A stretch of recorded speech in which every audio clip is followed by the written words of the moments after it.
happens when elegance becomes rebellion and style becomes statement?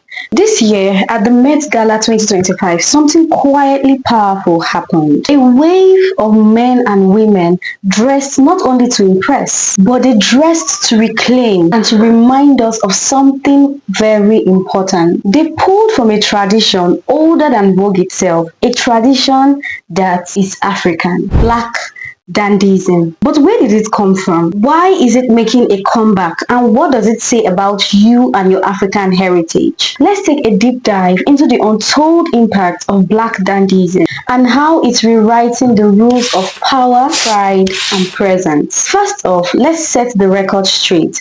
Black Dandyism isn't just about being extra or serving looks. It's resistance in a tailored suit. It began long during the era of slavery and colonialism, when enslaved Africans, stripped of power and identity, used fashion as one of the few tools they had left. Wearing a top hat became not just about vanity, it became rebellion. It was basically saying, you may strip me of my dignity, but I will still stand with pride. One of the earliest known Black dandies was George Brummel, who was an influencer in 19th century England fashion scene.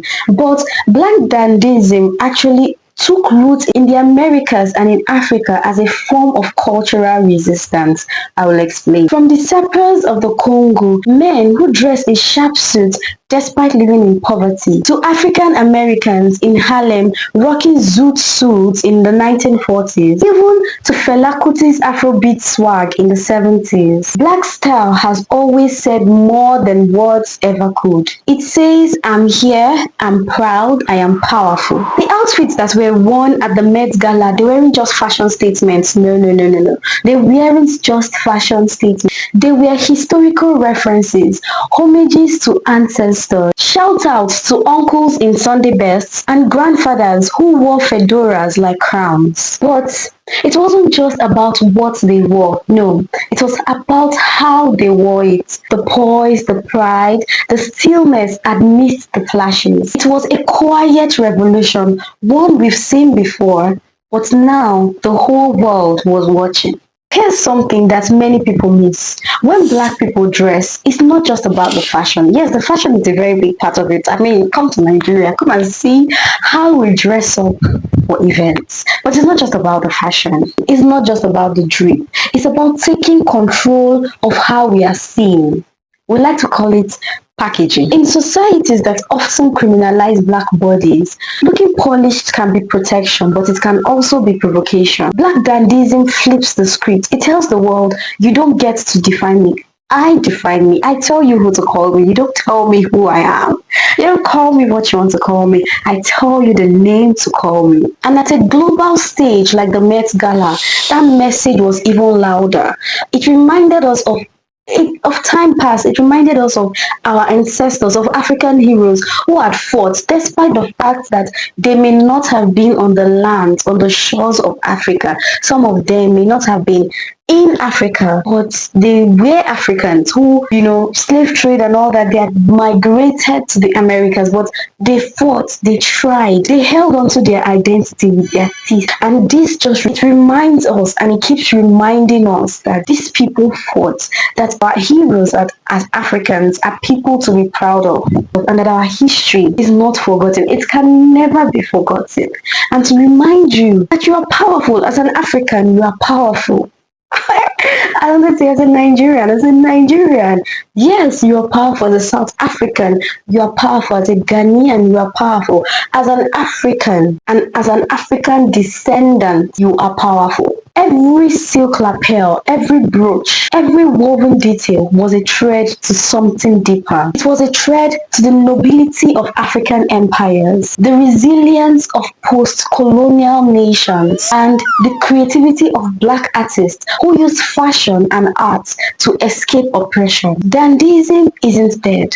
It's been waiting, and now it's glowing in the flashlight of the Met Gala red carpet. But here's what makes it powerful. It's not just for celebrities. It's in the boy in Lagos who irons his shirt 3 times before church. Some people even do 5 times, but I don't blame you. The girl in Nairobi who designs Ankara dresses with a punk edge. The man in Johannesburg wearing beads with a blazer to work, or wearing a brooch, an African map-shaped brooch to work. I wanted to remind you through this video that you don't need to be invited to the Met Gala to carry that pride. It's in the way you walk, the way you talk, the way you show up, the way you carry yourself, the way you remember that our style has always been political, poetic, and powerful. Whatever you wear, whether it's a thrifted blazer or a heritage-inspired gele, or a thrifted shirt, a thrifted gown, a patched work Ankara dress, a patched, these Ankara dresses that they cut different Ankaras and put it together as one material.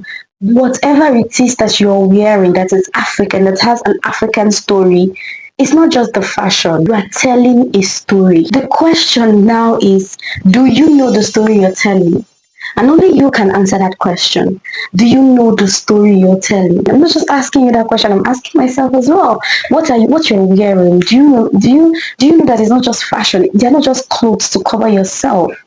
Whatever you're wearing is telling a story, and I hope that the story you're telling is the story you actually want to be telling. Do you get it? Remember what they say, dress the way you want to be addressed. I want to hear from you. I just told you what the Black Dandyism at the Met Gala meant to me. I want to hear from you. What did it mean to you?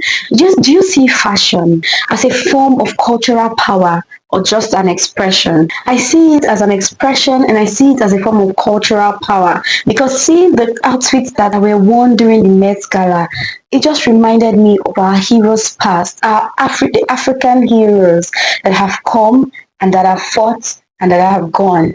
And some of them are still living, but it reminded me of the struggle that they went through. And I hope that it was more than just that to you. I hope that it was more than just a good time to you too. I hope that it reminded you of something powerful. It reminded you of who you are. It reminded you that you're strong, you're powerful, you're resilient. You can do it no matter the struggle that may be around you today, no matter the oppressions that you may be facing today. You can do it. If you put your mind to it, you can do it. Okay, because this is our history, our fashion, our pride, and it deserves to be told over and over again. It deserves to be spoken about, it deserves to be interpreted. You get it? Yeah. Anyway, let's talk more in the comments. If you enjoyed this video, if you liked it, if you enjoyed it, if you felt seen or heard by this video, please consider subscribing to this channel. I talk about all things African, the good, the bad, and the ugly, but most especially the good.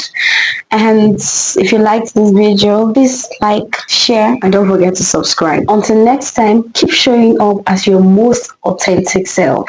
Okay? Take care.